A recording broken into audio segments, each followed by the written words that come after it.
ಇನ್ನು ಈ story next story ಇದೆ ವೀಕ್ಷಕರೇ, ಭಾಳ ಆಶ್ಚರ್ಯ. ಎಲ್ಲರೂ ಮನೆ ಗೀಸರ್ ಚೆಕ್ ಮಾಡ್ಕೊಂಡಿದ್ರು. ನಮ್ಮ ಮನೆ ಗೀಸರ್ಲೇ ಇದ್ರೆ CCTV ಇದೆಯಾ ಅಲ್ಲ, ಲೈಕ್ ಹಿಡನ್ ಕ್ಯಾಮ್ರಾ ಹಾಕ್ಬಿಟ್ಟಿದಾರ ಅಂತ. ಯಾಕೆಂದರೆ ಗೀಸರ್ನಲ್ಲಿ ಹಿಡನ್ ಕ್ಯಾಮ್ರಾ ಇಟ್ಟು ಸ್ನಾನ ಮಾಡೋ ದೃಶ್ಯವನ್ನು ರೆಕಾರ್ಡ್ ಮಾಡಿ ಬ್ಲ್ಯಾಕ್ ಮೇಲ್ ಮಾಡ್ತಿದ್ದ ಅನ್ನೋ ಸುದ್ದಿ 2-3 ದಿನದಿಂದ ಭಾಳ ಚರ್ಚೆ ಕಾರಣ ಆಗಿತ್ತು. ಆದರೆ ಮ್ಯಾಟ್ರ್ ಅದಲ್ಲ, ಅದು ಮ್ಯಾಟ್ರ್ ಉಲ್ಟಾ.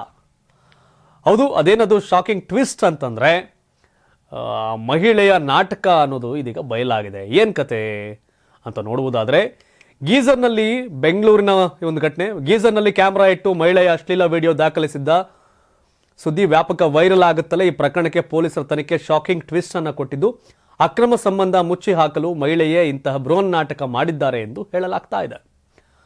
ಹೌದು, ಮನೆಗೆ ಅಳವಡಿಸಿದ್ದ ಗೀಸರ್ನಲ್ಲಿ ರಹಸ್ಯ ಕ್ಯಾಮೆರಾ ಇರಿಸಿ ಮಹಿಳೆಯ ಸ್ನಾನದ ವಿಡಿಯೋ ರೆಕಾರ್ಡ್ ಮಾಡಿ ಸೆಕ್ಸ್ಗೆ ಬ್ಲ್ಯಾಕ್ ಮೇಲ್ ಮಾಡ್ತಿದ್ದ ದುಷ್ಕರ್ಮಿಯನ್ನ ಸಾರ್ವಜನಿಕರೇ ಪತ್ತೆ ಮಾಡಿ ದಳಿಸಿದ್ರು ಅನ್ನೋ ವಿಡಿಯೋ ಮತ್ತು ಸುದ್ದಿ ಸಾಮಾಜಿಕ ಜಾಲತಾಣಗಳಲ್ಲಿ ವ್ಯಾಪಕ ವೈರಲ್ ಆಗಿತ್ತು. ಆರೋಪಿ ಮತ್ತು ಸಂತ್ರಸ್ತ ಮಹಿಳೆಯ ಮತ್ತು ಇತರರನ್ನ ಪೊಲೀಸರು ವಶಕ್ಕೆ ಪಡೆದಿದ್ರು. ಇದೀಗ ಪೊಲೀಸ್ ವಿಚಾರಣೆ ವೇಳೆ ಶಾಕಿಂಗ್ ಸತ್ಯಗಳು ಹೊರಬಂದಿವೆ. ಪೊಲೀಸರ ತಲೆಗೆ ಹುಳ ಬಿಟ್ಟ ಗೀಸರ್ ಕ್ಯಾಮ್ರಾ. ಹೌದು, ಇನ್ನು ಆರೋಪಿ ಮತ್ತು ಸಂತ್ರಸ್ತ ಮಹಿಳೆಯನ್ನ ಠಾಣೆಗೆ ಕರೆತಂದ ಪೊಲೀಸರು ಗೀಸರ್ನಲ್ಲಿ ಹೇಗೆ ಕ್ಯಾಮ್ರಾ ಇಡಲು ಸಾಧ್ಯ ಎಂಬುದನ್ನು ಪ್ರಶ್ನಿಸಿದ್ದಾರೆ. ಗೀಸರ್ ಇಟ್ಗೆ ಎಂಥ ಎಲೆಕ್ಟ್ರಾನಿಕ್ ವಸ್ತುಗಳಾದರೂ ಮೆಲ್ಟ್ ಆಗ್ತವೆ, ಅಂಥದ್ರಲ್ಲಿ ರಹಸ್ಯ ಕ್ಯಾಮ್ರಾ ಹೇಗೆ ಕೆಲಸ ಮಾಡಿತು ಅಂತ ಪ್ರಶ್ನೆ ಮಾಡಿದ್ದಾರೆ. ಈ ವೇಳೆ ಪೊಲೀಸರ ತಲೆ ತಿರುಗುವ ಶಾಕಿಂಗ್ ಸತ್ಯಗಳು ಆರೋಪಿಗಳಿಂದ ಹೊರಬಿದ್ದಿದೆ. ಪೊಲೀಸರ ತನಿಖೆ ಮುಂದುವರೆದಂತೆ ಪೊಲೀಸರಿಗೆ ಆರೋಪಿ ಪುರುಷ ಮತ್ತು ಸಂತ್ರಸ್ತ ಮಹಿಳೆ ನಡುವಿನ ಅಕ್ರಮ ಸಂಬಂಧ ವಾಸನೆ ಬರುತ್ತಿದೆ. ಈ ವೇಳೆ ಪೊಲೀಸರು ಇಬ್ಬರನ್ನ ಪ್ರತ್ಯೇಕಿಸಿ ವಿಚಾರಣೆ ನಡೆಸಿದ್ದು, ಸಂತ್ರಸ್ತೆಯ ವಿಚಾರಣೆಗೆ ಮಹಿಳಾ ಅಧಿಕಾರಿಯನ್ನು ನೇಮಿಸುತ್ತಾರೆ. ಈ ವೇಳೆ ಸಂತ್ರಸ್ತೆ ಎನ್ನಲಾದ ಮಹಿಳೆ ಆಘಾತಕಾರಿ ಮಾಹಿತಿಗಳನ್ನು ಹೊರ ಹಾಕಿದ್ದಾರೆ. ಏನು, ಅಕ್ರಮ ಸಂಬಂಧ ಮುಚ್ಚಿ ಹಾಕಲು ಮಹಿಳೆಯ ನಾಟಕ. ಹೌದು, ಮಹಿಳೆಯನ್ನ ವಿಚಾರಣೆ ನಡೆಸಿದ ಮಹಿಳಾ ಅಧಿಕಾರಿ ತನಿಖೆಯ ಪ್ರಕಾರ ಆರೋಪಿ ಪುರುಷನೊಂದಿಗೆ ಈ ಮಹಿಳೆ ಅಕ್ರಮ ಸಂಬಂಧ ಹೊಂದಿದ್ದಳು. ಆಕೆ ತನ್ನ ನಗ್ನ ಚಿತ್ರಗಳ ಸೆಲ್ಫಿ ತೆಗೆದುಕೊಂಡು ಆತನ ಮೊಬೈಲ್ಗೆ ಕಳಿಸಿದ್ಲು. ಆದರೆ ಈ ವಿಚಾರ ಮನೆಯವರಿಗೆ ತಿಳಿದಾಗ ಏನ್ ಮಾಡಬೇಕು ಅಂತ ತೋಚದೆ ಗೀಸರ್ ಕ್ಯಾಮರಾ ನಾಟಕವಾಡಿದ್ದಾಳೆ. ಆಕೆಯ ಪತಿಯಿಂದ ತಪ್ಪಿಸಿಕೊಳ್ಳಲು ಆರೋಪಿತ ವ್ಯಕ್ತಿ ತನ್ನನ್ನು ಬ್ಲ್ಯಾಕ್ ಮೇಲ್ ಮಾಡ್ತಿದ್ದಾನೆ ಅಂತ ಹೇಳಿದ್ದಾಳೆ. ಇದು ಹೈಡ್ರಾಮಕ್ಕೆ ಕಾರಣವಾಯಿತು. ತನ್ನ ತಪ್ಪು ಮುಚ್ಚಿಕೊಳ್ಳಲು ಮಹಿಳೆ ಗೀಸರ್ ಕ್ಯಾಮ್ರಾ ನಾಟಕ ಮಾಡಿದ್ದಾಳೆ ಎಂದು ಪೊಲೀಸ್ ಮೂಲಗಳು ಹೇಳಿವೆ. ದೂರು ನೀಡದೆ ಹೋಗಿದ್ದಾರೆ. ಇದಿನ್ನು ನೆಕ್ಸ್ಟ್ ಲೆವೆಲ್ ಟ್ವಿಸ್ಟು. ಇನ್ನು ಈ ಪ್ರಕರಣ ಇತ್ಯರ್ಥವಾದ ಬೆನ್ನಲ್ಲೇ ಮಹಿಳೆ ದೂರು ನೀಡಲು ನಿರಾಕರಿಸಿದ್ದು, ಆರೋಪಿ ಪುರುಷ ಕೂಡ ತನ್ನ ನಡೆದ ಹಲ್ಲೆ ಹೊರತಾಗಿಯೂ ಯಾರ ಮೇಲೂ ದೂರು ನೀಡಲು ನಿರಾಕರಿಸಿದ್ದಾನೆ. ಅಲ್ಲದೆ ಯಾರ ವಿರುದ್ಧ ದೂರು ದಾಖಲಿಸದಂತೆ ಪೊಲೀಸರಿಗೆ ಮನವಿ ಮಾಡಿದ್ದಾನೆ.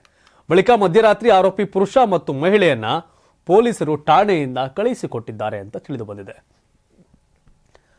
ಇದೊಂದು ವೈಯಕ್ತಿಕ ವಿಚಾರ ಅಂತ ಪೊಲೀಸರು ಹೇಳಿದ್ದಾರೆ. ಇನ್ನು ಈ ಬಗ್ಗೆ ಪ್ರತಿಕ್ರಿಯೆ ನೀಡಿರ್ತಕ್ಕಂಥ ಹಿರಿಯ ಪೊಲೀಸ್ ಅಧಿಕಾರಿಯೊಬ್ಬರು, ಇದೊಂದು ಹತೋಟಿ ಮೀರಿದ ಸಂಬಂಧ, ಆರಂಭದಲ್ಲಿ ಗಂಭೀರವಾದ ಬ್ಲ್ಯಾಕ್ ಮೇಲ್ ಪ್ರಕರಣ ಅಂತ ಭಾವಿಸಲಾಗಿತ್ತು. ಆದರೆ ಬಳಿಕ ತನಿಖೆಯಿಂದ ಇದು ವೈಯಕ್ತಿಕ ವಿವಾದ ಅಂತ ತಿಳಿದು ಬಂದಿದೆ ಅಂತ ಮಾಹಿತಿಯನ್ನು ಕೊಟ್ಟಿದ್ದಾರೆ. ದೂರಂತ ಗುರು ತಗ್ಲಾಕತಿ ಪೊಲೀಸ್ನವ್ರ ಹತ್ರ, ಪೊಲೀಸ್ನವ್ರು ಬಿಟ್ಟಾರ ನಮ್ಮನ್ನ ಅಂತ ಅಷ್ಟಾದರೂ ಕನಿಷ್ಠ ಕಾಮನ್ ಸೆನ್ಸ್ ಬೇಡವಾ? ಏನು ಪೊಲೀಸ್ನವ್ರೇನು ಕಡಲೆಪುರಿ ಮಾರೋರು ಅನ್ಕೊಬಿಟ್ಟವ್ರಿ ಅಮ್ಮ. ಡ್ರಾಮಾ ಮಾಡಿ ಮತ್ತಷ್ಟು ಇದು ಹಂಗೆ ಹೋಗಿದ್ರೆ ಯಾವುದು ಅಕ್ರಮ ಸಂಬಂಧ ಅಂತ ಹಂಗೆ ಮುಚ್ಚೋಗಿರೋದು. ಆದರೆ ಗೀಸರ್ ಕ್ಯಾಮ್ರಾ ಇಟ್ಟ ಅನ್ನೋ ಕಾರಣಕ್ಕೆ ಸುದ್ದಿ ಜಾಸ್ತಿ ಆಯಿತು. ಎಲ್ಲರೂ ಮನೇಲಿ ಗೀಸರ್ ಚೆಕ್ ಮಾಡ್ಕೊಂಡ್ರು. ಆದರೆ ದುರಂತ ಇವರೇ ಅದನ್ನು ಐಪ್ ಮಾಡಿ ಜೋರಾಗಿ ಮಾನ ಮರ್ಯಾದೆ ಕಳ್ಕೊಂಡ್ರು. ಅದೇ ತಪ್ಪಾಗಲ್ಲ. 84ರಿಂದ 50 kg ಬಂದೆ, ಆಮೇಲೂ ಸಣ್ಣಗೆ ಫಿಟ್ ಆಗಿದ್ದೀನಿ. ಅದಕ್ಕೆ ನಾನು ಯೂಸ್ ಮಾಡ್ತಾ ಇರೋದು ಜೀನಿ ಸ್ಲಿಮ್. ಸಣ್ಣ ಆಗೋಕ್ಕೆ ಜೀನಿ ಸ್ಲಿಮ್ ಯೂಸ್ ಮಾಡಿದೆ, ಹೆಲ್ದಿನೂ ಅದೇ. ನೀವು ಸಣ್ಣ ಆಗಬೇಕಾ, ಹೆಲ್ದಿ ಆಗಬೇಕಾ? ಹಾಗಿದ್ರೆ ಜೀನಿ ಸ್ಲಿಮ್ ಯೂಸ್ ಮಾಡಿ. ಸಣ್ಣ ಆಗೋದಕ್ಕೆ ಯಾವುದೋ ಪ್ರಾಡಕ್ಟ್ ಹೇಳ್ತಾ ಇದ್ದಾಳೆ, ಏನಾದರೂ ಸೈಡ್ ಎಫೆಕ್ಟ್ಸ್ ಇದೆ ಅಂತ ಯೋಚನೆ ಮಾಡ್ತಾ ಇದ್ದೀರಾ? ಖಂಡಿತ ಇಲ್ಲ, ಯಾಕಂದರೆ ಇದು ಕೆಮಿಕಲ್ ಫ್ರೀ. ಸಣ್ಣ ಆಗಬೇಕು ಅಂದರೆ ಜೀನಿ ಸ್ಲಿಮ್ ಯೂಸ್ ಮಾಡಿ. ಹೆಚ್ಚಿನ ಮಾಹಿತಿಗೆ ಕೆಳಗೆ ಡಿಸ್ಪ್ಲೇ ಆಗ್ತಿರೋ ನಂಬರ್ಗೆ ಕಾಲ್ ಮಾಡಿ.